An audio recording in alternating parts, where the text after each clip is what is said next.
चलिए, तो forwarding actual process a packet is delivered. देखो अब थोड़ा सा, ये मैंने आपको लास्ट वीडियो में थोड़ा आइडिया दिया था कि routing is a different thing, forwarding is a different thing.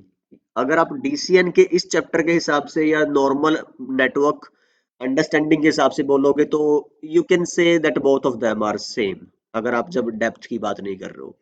But people who are in the networking domain, और जो इस चैप्टर को नेटवर्किंग में करियर के लिए पढ़ना चाह रहे हैं, तो उनको ऐसा नहीं सोचना है। तो थोड़ा सा मैं क्लियर कर दूं चीजों को। तो लेट्स से एक छोटा सा नेटवर्क बना लेते हैं हम। और अभी आप बस देखते चलो क्या हो रहा है, आपको कंफ्यूज नहीं होना है। और ये हम आगे धीरे धीरे थोड़ा थोड़ा जितना जरूरी होगा ना डेटा कम्युनिकेशन नेटवर्किंग के लिए, उतना हम बात करेंगे। तो लेट्स से मेरे पास एक, इनको मैं भी अगर हटा दूं यहाँ से, है ना। ओके, तो मैं पहले एक लोकल एरिया नेटवर्क बना लेता हूँ और एक दूसरा दो लोकल एरिया नेटवर्क बनाते हैं। सो लेट्स से, चलो मैं फटाफट से वीडियो पॉज करके बनाता हूँ। Okay, so this is the diagram और network topology I was talking about. तो ये मैंने सिर्फ बनाया है और ये लिखे हैं, यहाँ पे कुछ कॉन्फ़िगर नहीं किया है। तो अगर मैं बोलूँ इस राउटर के इंटरफेस F0/1 पे मेरे को आईपी डालना है 10.1। तो अभी मैं सिर्फ पहला काम कर रहा हूँ, नेटवर्क लेयर के जो दो मेजर सर्विस थी, आईपी एड्रेसिंग सॉरी, जो लॉजिकल एड्रेसिंग आप बोल लो, एंड जो सेकंड काम था वो है आपका राउटिंग। तो अभी मैं सिर्फ पहला काम कर रहा हूँ आईपी वाला। तो राउटर के पहले इंटरफेस पे भी आईपी दिया, और लेट्स से मैं दूसरे इंटरफेस पे भी आईपी देता हूँ। So here my IP is this one. Okay, ऐसे ही मैं इस साइड भी क्या करता हूँ, कॉन्फ़िगरेशन ऑफ आईपी, एंड इस पे भी मेरा जो एक इंटरफेस है। ये सब अभी अगेन एज आई सेड, आपको कोई कंफ्यूज होने की जरूरत नहीं है, बिकॉज अभी ये हमने नहीं सीखी है। In the next phase of network layer will talk about that in the routing section. तो 170, ओके। अभी हमें आईपी कहाँ पे भी कॉन्फ़िगर करनी पड़ेगी, अपने पीसीस पे भी, लैपटॉप्स पे भी, या जो भी आपके सर्वर्स हैं वहां पे भी। तो आईपी सबनेट मास्क अपने आप आ जाएगा। हम आईपी में बात करेंगे क्यों और कैसे क्या होता है सबनेट मास्क, एंड गेटवे भी हम आगे बात करेंगे। बट फिलहाल के लिए जान लो, जब भी आपको एक नेटवर्क के डिवाइस से दूसरे नेटवर्क के डिवाइस में, यानी कि इनडायरेक्ट डिलीवरी चाहिए होती है, तो आप डायरेक्टली नहीं जुड़े हो, किसके थ्रू जुड़े हो, राउटर के थ्रू। तो राउटर के थ्रू जाना पड़ता है आपको डिफरेंट नेटवर्क में, तो आपको राउटर की आईपी पता होना चाहिए। वो आईपी आपके लिए कहलाती है गेटवे। तो आपको पीसी पे कॉन्फ़िगर करना पड़ता है, वो सिखाऊंगा मैं सब कैसे करते हैं। बट इस पे भी आपको डालनी होगी आईपी, तो मैं इस पे नहीं डाल रहा हूँ, एक ही सर्वर पे डालूंगा और एक ही पीसी पे डालूंगा। बट ये सिर्फ दिखाने के लिए बताया है। एक साइट पे आपके सारे यूजर्स हैं, और एक साइट आपकी डेटा सेंटर का काम कर रही है जहां पे आपके सारे सर्वर्स रखे हुए हैं। चलिए जी, ये एक आइडिया हुआ आपका। अभी मैं राउटिंग नहीं कर रहा हूं। अगर आप चेक करोगे, बोलोगे कि भाई मेरे को जाना है कहाँ, अम, इस वाले, चलो अब रियल इधर आ जाओ एक बार। अब मैं बोलूं कि जो पीसी जीरो है वो सर्वर जीरो तक जाना चाहता है। ठीक है, क्या दिखा रहा है, हाँ सक्सेसफुल कैसे, मैंने कुछ आईपी की गड़बड़ कर रखी है क्या, इसको क्या आईपी दे रखी है 172, और इसको सेम आईपी दोनों जगह दे रखी है ना, तो ये खुद को ही पिंग कर रहा है। चलो तो हम क्या करते हैं, इसको ना, जो इस पे आईपी देनी चाहिए थी ना डिफरेंट नेटवर्क की, हमें सेम नेटवर्क कम्युनिकेशन नहीं चेक करनी, हमें डिफरेंट चेक करनी है। चलो जी, इस पे .2 था और इस पे .1। अब आप देखोगे ना, अगर ये भी चेंज होना चाहिए, जैसे आप यहाँ आईपी डाल के लिखोगे, देखो 3x255, तो ये हम आगे बात करेंगे। बट द पॉइंट इज कि अभी मेरी ये आईपी अलग नेटवर्क की है। अब अगर आप कम्युनिकेशन चेक करोगे, एक नेटवर्क से दूसरे नेटवर्क में नहीं आएगी, फेल्ड दिखा रहा है। दोबारा फिर पैकेट भेज की कोशिश करूंगा तो फिर भी क्या आएगा, फेल्ड। फेल क्यों आ रहा है, उसका रीजन जानते हैं हम, कि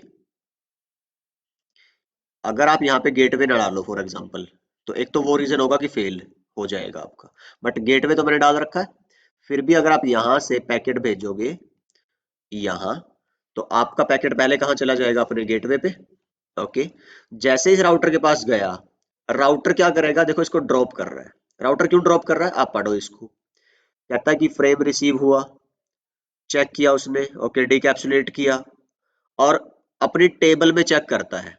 जो डेस्टिनेशन, मैंने क्या बताया था, राउटर किस पे काम करता है, डेस्टिनेशन आईपी पे। वो इस पैकेट को खोलेगा, तो पैकेट खोला ये वाला, इसमें क्या चेक करेगा, डेस्टिनेशन आईपी 172.20, और फिर चेक करेगा कि क्या ये मेरी राउटिंग टेबल में है।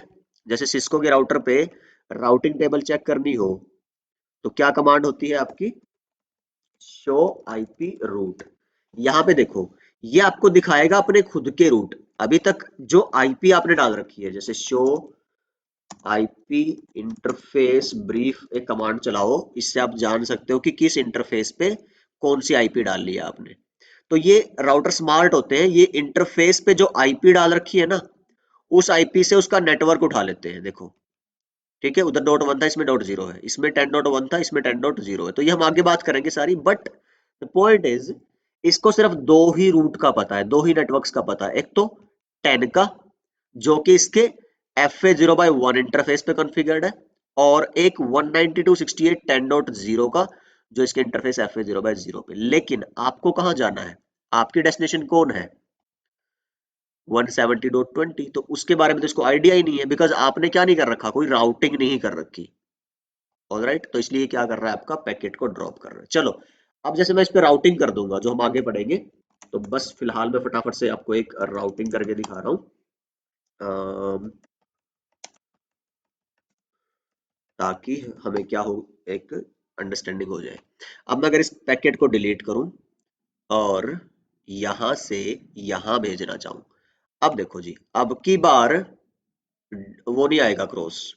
ठीक है, चलो, क्रॉस आया, but it is due to a different reason. इसको डिलीट करोगे आप, या फॉरवर्ड करके फटाफट से, और मैं दोबारा एक पैकेट भेज दूं। तो एक आर्प, हमने अभी प्रोटोकॉल नहीं पढ़ी है, ये उसका फंक्शन था। फर्स्ट टाइम आर्प होती है, तो फिर मेन पैकेट जाता है। ये देखो जी, अब की बार क्या किया इसने, ड्रॉप नहीं किया, क्योंकि इसके पास फ्रेम आया, इसमें से क्या चेक किया इसने, डेस्टिनेशन आईपी, और फिर अपनी राउटिंग टेबल चेक करी, और अब क्या कहेगा कि भाई इसकी टेबल में है वो। ओके, तो फिर एक नया पैकेट इनकैप्सुलेट करेगा, और अपने आउटगोइंग इंटरफेस से, अब की बार कौन सा है, FA0/1 से, क्योंकि अब अगर आप चेक करोगे ना, इसकी routing table show IP root, तो आप देखोगे कि अब की बार एक रूट पड़ा हुआ है, ये वाला, ये पहले नहीं था, अगर आपको ध्यान हो। ये देखो, पहले ऐसा कोई स्टार का रूट नहीं था, अब की बार है वाया 10.2। ये देखो, ये राउटिंग डिसीजन है, ध्यान से देखेंगे, ये राउटिंग डिसीजन है, क्योंकि आपके राउटर के पास पैकेट आया, उसने उसको खोला, डेस्टिनेशन नेटवर्क या आईपी बोल लो, चेक किया, और देखा मेरी राउटिंग टेबल में है कि नहीं, नहीं होगा तो सीधा पैकेट ड्रॉप वहीं पे। अगर राउटिंग आपने कर रखी है, उसकी एंट्री है, तो आपको राउटिंग बता देगी कि अगले किस राउटर पे जाना है। तो क्या बता दिया इसने, 10.2।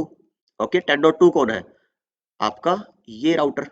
आप चेक करोगे, इस राउटर की आईपी 10.2 है, तो इसको नेक्स्ट होप राउटर बोलते हैं, कि इस सोर्स से आया हुआ पैकेट जो इस डेस्टिनेशन पे जाना चाहता है, इस पे जाने के लिए पहले कहाँ गया, इस राउटर पे, इस सोर्स के गेटवे राउटर पे, और ये राउटर इस डेस्टिनेशन तक डायरेक्टली नहीं जुड़ा, किस राउटर के थ्रू जुड़ा है, इस राउटर के थ्रू। तो उसका काम है इस राउटर को पैकेट भेजना, ताकि ये राउटर इस डेस्टिनेशन को पैकेट भेज पाए। तो एक राउटर जिस अगले राउटर को पैकेट भेजता है डेस्टिनेशन तक फॉरवर्ड करने के लिए, उसको उसका नेक्स्ट हॉप राउटर बोलते हैं। और ये कौन बताता है आपको कि इस पैकेट के लिए नेक्स्ट हॉप राउटर कौन है, वो जो आप राउटिंग करोगे वो बताएगी। अब लेकिन यहाँ पे कहीं ये लिखा हुआ है कि किस इंटरफेस से भेजे, नहीं। तो राउटिंग ने एक आपको डिसीजन लेके दे दिया, फिर उस इनकमिंग इंटरफेस से FA0/0 से, और फॉरवर्ड कराना FA0/1 पे, वो काम है फॉरवर्डिंग। शो आईपी आर्क जब करोगे, तो अब आप देखो 10.2 तक जाने के लिए आपको लेयर 2 का जो इंटरफेस एड्रेस है, मतलब कि जो मैक एड्रेस है, वो ये है, और इंटरफेस देखो यहां से कौन सा है, fast Ethernet 0/1। So what I want to make you guys clear with कि routing and forwarding these are two separate processes, आपको ध्यान रखना है। routing layer 3 का डिसीजन है, जो राउटर का सीपीयू कह लो आप, एक तरह से डिसाइड कर रहा है आपकी राउटिंग के बेस पे कि उस डेस्टिनेशन तक जाने के लिए क्या इंफॉर्मेशन यूज करनी है। और अब वो इंफॉर्मेशन यूज करके, एक देखो थोड़ा सा ये समझो, राउटर्स के पास जब पैकेट आता है इस इंटरफेस पे, तो वो, चलो इससे पहले ऐसा जान लो, स्विच के पास जब कोई पैकेट कह लो या स्विच के लैंग्वेज में फ्रेम बोलते हैं पीडीयू को, बट एनीवे अभी पैकेट बोलो फ्रेम बोलो, स्विच के पास जब भी कोई पैकेट आता है तो ये पावर रखता है एज इट इज अपने डायरेक्टली कनेक्टेड जो और दूसरे पीसीज वगैरह है ना उनको भेजने की। ठीक है, इसको ये जो पैकेट है खोलना नहीं पड़ता डिसाइड करने के लिए, इसका कंटेंट चेंज करना नहीं पड़ता। किसको? स्विच को, बिकॉज वो लेयर 2 पे है, सिर्फ मैक से काम चल जाता है।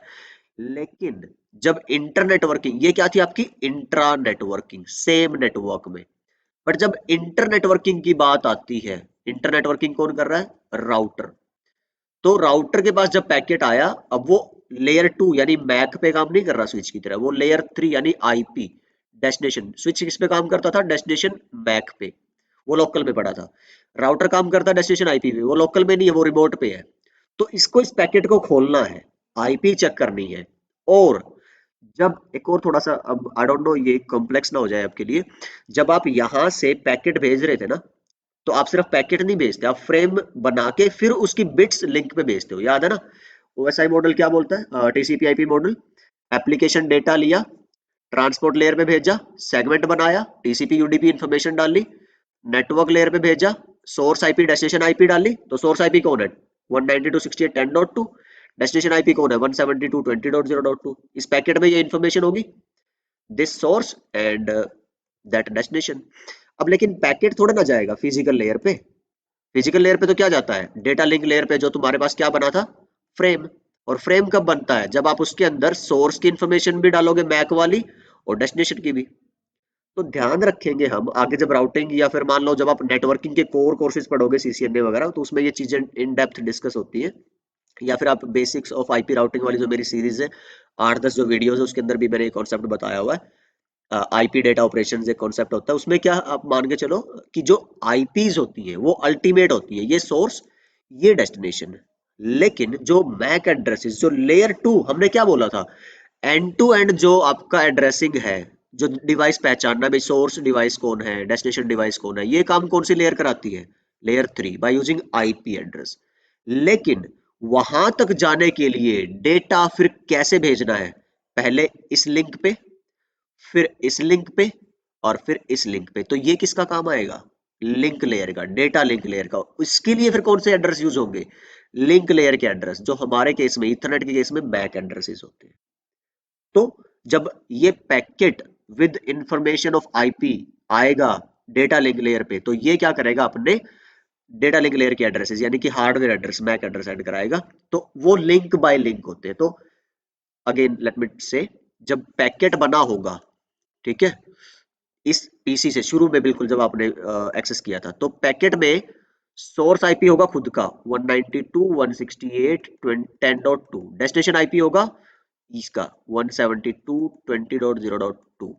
लेकिन जब फ्रेम बनेगा इसी पीसी पे, तो फ्रेम में सोर्स मैक होगा खुद का, मान लो इसका मैक एड्रेस है इस इंटरफेस का ए, और डेस्टिनेशन मैक होगा राउटर का ए बी। ओके, तो ये फ्रेम फिर 1010 की फॉर्म में इस लिंक से होके जाएगा राउटर तक। राउटर पे गया तो फिजिकल लेयर पे आया, फिजिकल लेयर से फिर किस पे जाएगा? आपकी डेटा लिंक लेयर पे। तो क्या बन के आ जाएगा राउटर के पास? फ्रेम। फिर क्या आएगा आपका अगला? पैकेट। तो राउटर तो फ्रेम थोड़ा ना ओपन करेगा, फ्रेम ओपन नहीं करेगा मतलब कि वो मैक एड्रेसेस ओपन नहीं करेगा, इनको नहीं करेगा, वो पैकेट ओपन करेगा। और पैकेट में भी किसको? डेस्टिनेशन को, क्योंकि वो जो फॉरवर्डिंग करता है आपकी डेस्टिनेशन आईपी के बेस पे करता है। अच्छा, राउटर के पास पैकेट आ गया, पैकेट को खोल लिया, चेक किया डेस्टिनेशन कौन है ये। अब आपने राउटिंग जब कर दी तो इसको पता चल गया कि वहां जाने के लिए इस डेस्टिनेशन पे और ये आईपी यूज करनी है। ठीक है, मतलब इस इंटरफेस पे आया पैकेट, उधर जाने के अब आपको फिर क्या करना है? इस पैकेट को इस इंटरफेस पे फॉरवर्ड कराना है। ओके, अब तो हमने ढूंढ लिया कि भाई चलो 10.2 पे जाना है, उसके लिए इंटरफेस यूज करना है FA0/1। अब इसको ना एक नया फ्रेम बनाना है। तो हमने बोला आईपी तो कभी चेंज होंगी ही नहीं, तो राउटर जो नया पैकेट बनाएगा वो तो एज इट इज होगा, यही वाला packet same to same. Source IP ये, डेस्टिनेशन आईपी ये, पैकेट चेंज नहीं होते कभी भी, ध्यान रखिए। वो एंड टू एंड है, end to end layer 3 network layer की इन्फॉर्मेशन कभी चेंज नहीं होती। चलिए, और वो राउटिंग का पार्ट है। जैसे ही अब इसको नया फ्रेम बनाना है, पैकेट आएगा इनकैप्सुलेशन के टाइम पे डेटा लिंक लेयर पे, तो मैक एड्रेसेस चेंज होंगे। तो इसके पास आया था आपका पैकेट उसमें सोर्स मैक था ये, डेस्टिनेशन मैक था ये, अब की बार सोर्स मैक लग के जाएगा ये और डेस्टिनेशन मैक लग के जाएगा ये। तो इसलिए आपको ध्यान रखना है फॉरवर्डिंग अलग होती है। Forwarding means changing the mac address in the frame in the layer 2 decision by the router. So remember that routing layer 3 का डिसीजन होता है कि इस डेस्टिनेशन इस पैकेट को भेजने के लिए किस अगले राउटर में भेजो, और फॉरवर्डिंग लेयर 2 का डिसीजन होता है कि वहां जाने के लिए फिर नया फ्रेम कैसे बना, मतलब इनकमिंग इंटरफेस से आउटगोइंग इंटरफेस पे पैकेट कैसे भेजना है by using which layer 2 information. I hope now it makes sense to you guys. Okay, so काफी लंबी होगी वीडियो ये, but I guess it was worth it, and please do let me know in the comments कि was it worth it. तो ये बस वही है जो मैंने अभी आपको वो टेबल्स वगैरह दिखाई है, वो दैट वाज रियल टाइम। ये आपका क्या, ये तो इमेज ही है सिर्फ। सो अब मेरे ख्याल से इसको इतना मेरे को बताने की जरूरत नहीं है। राउटिंग एक प्रोसेस था, अगर आपको ध्यान हो, ये जो मैंने किया था कौन सा, एक कमांड यहाँ डाली थी if you remember, IP root करके। तो वो जो कमांड मैंने डाली थी, दिस वन, कहाँ गई, आई डोंट नो, अभी शायद दिस वन, हाँ। तो ये जो कमांड है इसको राउटिंग बोलते हैं। तो राउटिंग क्या होती है, आपका डेस्टिनेशन नेटवर्क पे कैसे जाना है ये बताना राउटर को। That process of defining route for destinations is routing. अब वो राउटिंग करने के बाद जो डेटाबेस बन जाता है राउटर के पास, जहां से देख देख के फिर वो डिसीजंस लेता है, वो राउटिंग टेबल कहलाती है। और फॉरवर्डिंग फिर जैसे मैंने बताया कि आपका एक नया ही हेडर तैयार करके अगले राउटर पे भेजना। कौन से राउटर पे, जिसका पता आपने राउटिंग टेबल को देख के लगाया था, राउटिंग को देख के। तो these are three different words: routing, forwarding and routing table। और ये जो इसको देख रहा है ना अपने राउटर से, और अपनी राउटिंग की इंफॉर्मेशन चेक कर रहा है यहाँ से कि इधर अगर आपको उस तक जाना है, जैसे ये ना अभी 00 लिखा है, अभी आपको थोड़ा आइडिया नहीं लग रहा होगा। तो अगर मैं एक और राउटिंग करता, for example IP root 172.20, exactly मेरे को इसी रूट तक ही भेजना होता, तो एक और राउटिंग होती है आपके पास, वो भी आप कर सकते थे। तो फिर अगर आप चेक करो तो अब देखो 172.20 तक जाने के लिए आपके पास एक रास्ता है 10.2 के थ्रू, तो वो भी आप कर सकते हो। तो ये सब हम बारीकियां राउटिंग में पढ़ेंगे, बट द पॉइंट इज ये जो राउटर इंफॉर्मेशन चेक कर रहा है भाई, फॉरवर्डिंग या राउटिंग कराने के लिए कौन सा डिसीजन लेना है, राउटिंग टेबल चेक कर रहा है, इसको राउटिंग टेबल लुकअप बोलते हैं। Routers routing table lookup process. So I guess this video was informative for you guys. Please do let me know in the comments, and I'll see you guys in the next one, जिसमें हम switching techniques की बात करेंगे। वही जो हमने बोला था आपका, क्या था, सर्किट स्विचिंग, पैकेट स्विचिंग, है ना। तो इसमें हम पैकेट स्विचिंग, पैकेट्स की ही बात करेंगे, नेटवर्क लेयर है तो पैकेट स्विचिंग की जो दो टेक्निक्स है, virtual circuit switching and datagram switching, उसकी हम बात करेंगे। So I'll see you guys in the next one. Bye bye.